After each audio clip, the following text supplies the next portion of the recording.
This is Fox News Alert. We are following several major breaking stories this Friday night.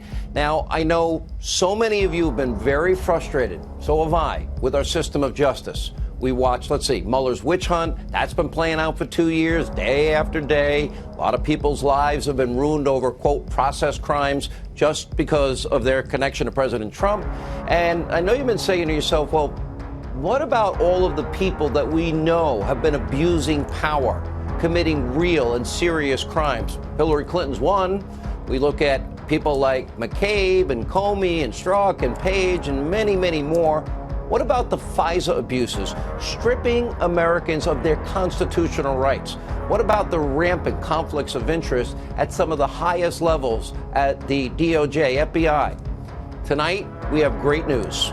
According to my sources, everything that we have been revealing about the deep state for 2 years will very soon result in major, serious ramifications. We're going to have a complete breakdown of all of this coming up.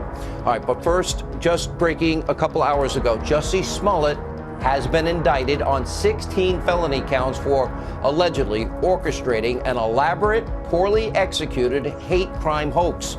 If found guilty, he could face major prison time. We're going to have more on this breaking news throughout the show. Also coming up tonight, we have big breaking news surrounding House Intel chair, known liar, and known collaborator in collusion himself involved in Adam Schiff and his brand new best friend, Michael Cohen. Serious charges tonight being made about Adam Schiff.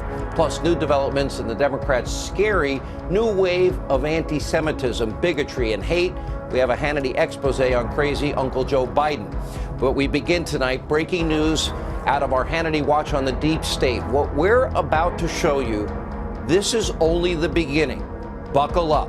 Thanks to a surprise move by one very brave House Republican, we now have damning evidence surrounding the corrupt, unethical, dishonest actions of so many deep state actors over the past 3 years.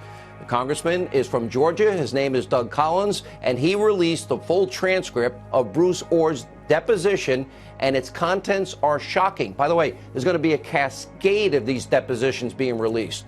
Now, the deep state house of cards, mark my words, it is beginning to tumble down. To give you some background, keep in mind, Bruce Orr was once the fourth highest ranking member of Obama's Department of Justice. He became a conduit for the federal government's Russia collusion investigation. Remember, his wife, Nellie, actually worked for Christopher Steele. She was working at Fusion GPS on the Clinton bought and paid for anti-Trump dossier and used her husband's position to proliferate the dossier's contents throughout the highest levels of government. That's contained in this deposition.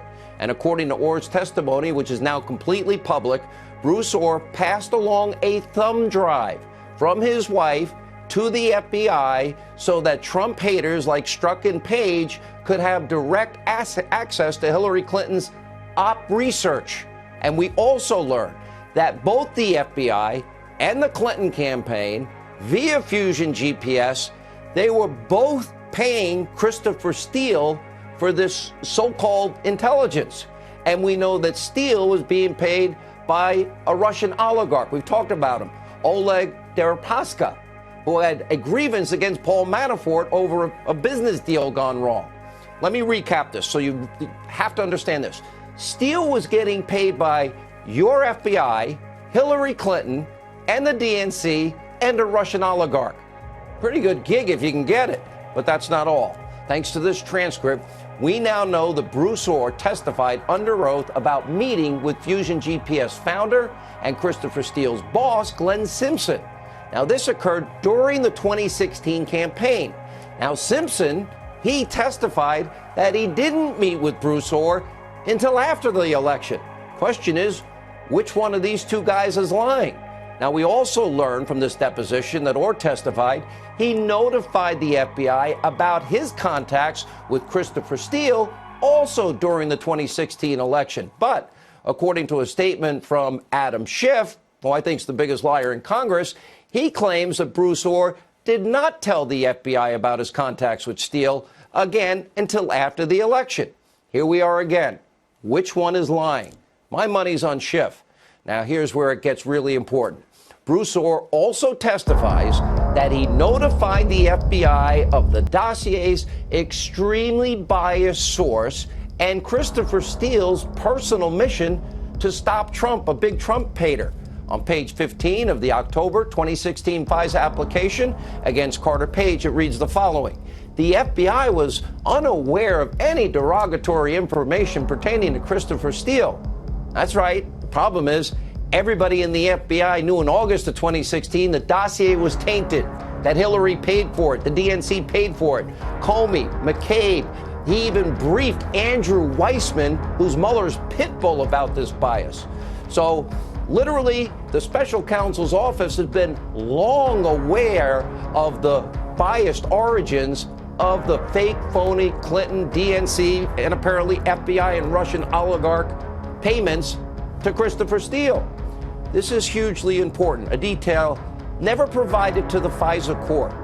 That's called a conspiracy to commit fraud on a court, to spy on a Trump campaign associate, denying that person his constitutional rights, and this being done at the height of the 2016 election. So in other words, they have purposely withheld to the FISA court conspiracy to commit fraud, plain and simple, information that was so relevant, and it became the bulk of the FISA application. Now, it doesn't end there. Christopher Steele testified under oath in Great Britain under the threat of perjury. I don't know if any of this dossier is true, maybe 50-50. It was just raw intelligence. In other words, the author of the dossier doesn't stand by the dossier. Raw intelligence 50-50 does not become the bulk of evidence to deny an American citizen, Carter Page, his constitutional rights and get a FISA warrant. Now, thankfully, Senator Lindsey Graham has now reopened the Senate investigation into FISA abuse, and we're also waiting for Michael Horowitz, the Inspector General's report on the same. And unlike the Democrats' never-ending witch hunt, this investigation centers around real crimes with real evidence. So what I'm telling you is it's all now beginning to cascade down. It's time to officially now pull the veil off the deep state effort. They tried to steal an election. They had a favored candidate, Hillary Clinton. They had somebody they didn't like, Donald Trump. And literally, they wanted to alter the will of the American people, both before the election and then undo the career of a duly elected president. This is abuse of power we have never, ever seen in the history of this country.